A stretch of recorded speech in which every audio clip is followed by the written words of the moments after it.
এইখন 1567 নং প্ৰাথমিক এলপি স্কুল। এইখন স্কুলত আজিৰ পৰা মোটামুটি 3 মাহ হল স্কুলত কোনো ধৰণৰ খোৱা দোৱাৰ ব্যৱস্থা নাই। হেড মাষ্টৰৰ গুৰুত্ব নেদে। কমিটি পাতিছে, কমিটিৰ সেনেকুৱা মানে গুৰুত্ব নাই। মানে আমি দেখা পালো যোৱাকালি চাউল লৈ আহিছিল, চাউলৰ গাড়ী আহিছিল, কিন্তু হেডমাষ্টাৰে চাউলখিনি ৰিচিভ কৰা নাই। সেইকাৰণে আজি আমি মানে লগৰীয়া মানুহ মাতি আমি কথাটো জনালো। জনাৰ পিছত আমি মিডিয়াক মাতিলো। স্কুলৰ লগতে মোৰ ঘৰ, মই সব দেখা পাওঁ। এইখিনি আৰু মাষ্টৰক বহুত আমি ৰিকুৱেষ্ট কৰিছো, খোৱা লোৱাৰ ব্যৱস্থা কৰক, ভাল কৰক। কোনো ধৰণৰ ব্যৱস্থা নাই। লেট্ৰিন বাথৰুম বিলাক নাই। মহিলা বাইদেউ আছে, বাইদেউ সদায় মোৰ ঘৰত আপ ডাউন কৰি থাকে লেট্ৰিন যোৱাৰ কাৰণে, পেচাব কৰাৰ কাৰণে। মানে বাইদেউ মানে বহুত অসুবিধা পাইছে। গতিকে এইটো এই মিডিয়াৰ জৰিয়তে মই ক'ব বিচাৰো যাতে হেড ছাৰে এনেকৈ গাফিলতি নকৰে। মানে হেমাহিৰ কাৰণে 3 মাহ হল খাদ্য পোৱা নাই।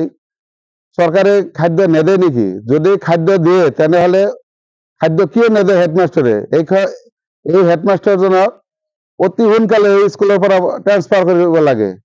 নহলে আমাৰ ল'ৰা ছোৱালীবিলাক মানে খুবেই অসুবিধা পাই আছে। স্কুলৰ বাউণ্ডাৰীত গুটকাৰ পেকেট পৰি থাকে, সব ধৰণৰ মানে হেৰি হৈ থাকে। স্কুলৰ কোনো চাফ চিকুণ নাই। মানে মাষ্টৰক ৰিকুৱেষ্ট কৰিলে মানে কথাটো নামানে।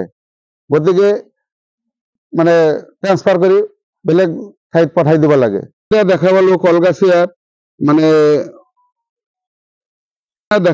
কলগাছিয়াত সৰু সৰু বাচ্চা কাঢ়ি লৈ আন্দোলন কৰিব লগা হৈছে। গতিকে আমাৰ এইখন বিদ্যালয়ত CRC বহুত হেমাহি আছে, তাৰ মানে CRC মানে গুৰুত্বই নেদেয়। আৰু মানে CRC লগত হেডমাষ্টাৰৰ লগত কিবা আলোচনা আছে নেকি? মানে খাদ্য 3 মাহ হল খাদ্য নেদে, কাৰণটো আমি গম নাপাওঁ। কাৰণ CRC আমি বহুত ৰিকুৱেষ্ট কৰিছো যে আপুনি অলপ ভালকে তদন্ত কৰক, কিন্তু CRC মানে কোনো গুৰুত্ব নেদে। আমি ক'লে আমাৰ কথা মানে কোনো গুৰুত্বহীন। আমি শুনা পাইছো আন্তঃগাঁথনিৰ পইচাও আহি আছে। আন্তঃগাঁথনিৰ পইচা হেড ছাৰে কি কৰে সেইটো হিচাপ আমি কমিটিৰ মানে আজিলৈকে নাপালো, আৰু আমাক হিচাপ নেদে। ৰাস্তা সন্মুখত এখন ৰাস্তা স্কুলৰ কোনো বাউণ্ডাৰী নাই, হেডমাষ্টাৰৰ কোনো গুৰুত্ব নাই। মানে আন্তঃগাঁথনিৰ পইচা দি কি কৰি আছে সেইটো আৰু তদন্ত হ'ব লাগে। হল মানে ৰান্ধনীয়ে ৰান্ধিছিল, মানে ঘপকে 3-4 মাহ হল মানে ৰান্ধনীয়ে ৰান্ধিব নাহে। কাৰণটো আমি গম নাপাওঁ। কাৰণ মাষ্টৰৰ লগত কিবা ভেমেজালি হৈছে বুলি মোৰ সন্দেহ। আৰু যদি ভেমেজালি হোৱা নাই তেনেহলে কিয় 3 মাহ বেছি হল প্ৰায় মানে ৰান্ধিব নাহে? এইটো খুদ হেডমাষ্টাৰে এইখিনি অভিযোগ দিয়ে যে ৰান্ধিব নাহে। ৰান্ধিব কিয় নাহে এইটো আমি অলপ জানিব বিচাৰিছো। হেডমাষ্টাৰ কথাটো আমি সুধিছিলো, হেডমাষ্টাৰে ক'লে যে ৰান্ধনীয়ে নাহে। কিয় নাহে এইটো হেডমাষ্টাৰৰ লগত কিবা ভেমেজালি হৈছে বুলি মোৰ সন্দেহ। ৰূপসী ব্লগৰ DO ছাৰক অনুৰোধ জনাইছো যাতে এই বস্তুটো ভালকে তদন্ত কৰে। ইতিমধ্যে আমি DO ছাৰক খুব অনুৰোধ জনাই আছো যে স্যাৰ আপনি আহি মানে বস্তুটো ভালকে তদন্ত কৰক। আমি খাদ্য খাওয়া পারা নাই, কারণ চাউলের অ্যালটমেন্ট নাই, চাউল দিয়ে নাই। ডিপার্টমেন্টে যেটু ডিপার্টমেন্টে চাউল দিয়ে মিড ডে মিল ডিপার্টমেন্টে চেক করছিল, চাউল লই আইছিল আমার থেকে আইসিএল আমার লিস্ট চাই দেখা পাই কলে যে আপনার স্কুলকে অহা 5 তারিখে যাবা দিছে। আমি রান্ধনী সমস্যা আছে, রান্ধনী সমস্যা লই 2টা পুরানো রান্ধনী নতুন রান্ধনী 2টা লই যাবা দিছে। কতজন? আমার স্কুলের নাম তাহা নাই বলে রাখা নাই, বুঝি পাইছে না? নাই অ্যালটমেন্ট নাই চাউলের। মই কইছি চাউল দিয়া নাই। আপনার জানুয়ারি ফেব্রুয়ারি মার্চ এই 3 মাস বাকি আছে। আর অক্টোবর নভেম্বর ডিসেম্বর চাউল দেয়। এইটো চাব লাগব, ব্যাংকের পাসবুক চালেহে ক'ব পারি, হিসাব করার লাগব, পাসবুক আপ টু ডেট করবার লাগব, তার পাছতে হিসাব করব পারি। আন্তঃগাঁথনি কিমান এই বছর কিমান আছে? 50,000 না 25,000 টাকা আন্তঃগাঁথনি নাহে। তাহি আছে কি জানি, কিন্তু আমি উলিয়াব পারা নাই। কাম করবার লাগে, এই কাম করার কারণে অ্যাকাউন্টে তাহার অ্যাকাউন্ট নম্বর লাগে, যার পরে মাল আনিম তার অ্যাকাউন্ট নম্বর লাগে, অ্যাকাউন্টত পয়সা জমা হব লাগে।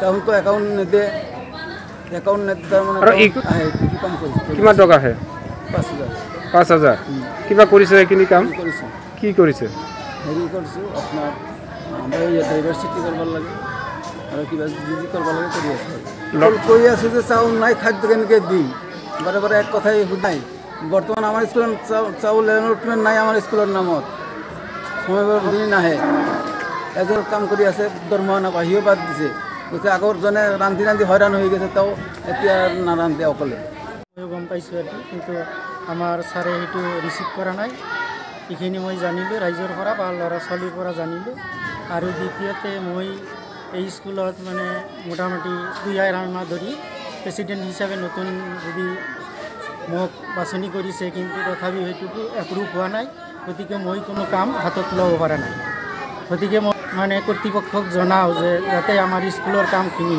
সুচাৰুৰূপে চলে আৰু খাদ্যখিনি যাতে সময়মতে ল'ৰা ছোৱালীক দিব পৰা যায় এইখিনি মই ক'বলগীয়া প্ৰেচিডেণ্ট হোৱাৰ পিছৰ পৰা মই একদিন দেখা পাইছিলোঁ গুণোৎসৱৰ দিন তাৰপিছত মই দেখা নাই এইটো ধৰক সঠিক তাৰিখ মোৰ জনা নাই যদিও অনুমানিক 2.5 মাহ হৈছে আপোনাৰ অঁ আপুনি দায়িত্ব পাইছে নেকি দায়িত্ব পোৱা নাই এতিয়া বাকী প্ৰেচিডেণ্টটো চলাই আছে নেকি অঁ সেইটোও মই গম নাপাওঁ মই ছাৰক কৈ আছোঁ যে এইটো কমিটিটো এপ্ৰুভ কৰক গুণোৎসৱত একদিন দিছিল এইটো ষ্টক আছিল কিজানি সেইটোতো মই গম নাপাওঁ আৰু ইফালে আমাৰ শিক্ষকো নাই শিক্ষক মাত্ৰ 2জন শিক্ষক 5টা ক্লাছ গতিকে মই কৰ্তৃপক্ষক এইটোও জনাওঁ যে আমাৰ স্কুলখনত শিক্ষক দিয়াৰ ব্যৱস্থা কৰি দিয়ে যেন চবখিনি কৰে ক্লাছ কৰে এতিয়া ধৰক 2জনে কি কৰিব আৰু শনিবাৰে তাৰমানে এইকেইদিনকে মই প্ৰেচিডেণ্ট হোৱাৰ পিছৰ পৰা খাদ্য দিয়াই নাই আৰু ঘৰ অফিচ গুদান আদি সলনি কৰাৰ কথা ভাবিছে নেকি পিছে সলনি কৰিব হয় সকলো বস্তু